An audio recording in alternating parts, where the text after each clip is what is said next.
One of my favorite examples, I was studying history, and there was a Nobel Prize winner who wrote and studied the 26 great civilizations of history. And he found that every one of the civilizations began with a small number of people, a small tribe, and then they were faced with a crisis. And they had to respond to the crisis. They had to bounce back. And if they responded effectively, they grew. And if they grew, they would come into conflict with other tribes. And if they responded effectively to that, they would continue to grow. My favorite example, and I studied it for years, was the life of Genghis Khan.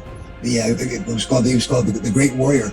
Genghis Khan started with himself, his mother, and his brother, and the rest of the tribe was wiped out, and they had to flee into the countryside and survive.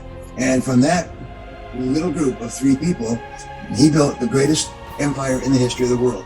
The empire started with the Sea of Japan and covered all of what is today Russia, and all of China, and all of India, and all the way to the Mediterranean, and all the way up into what is Europe today.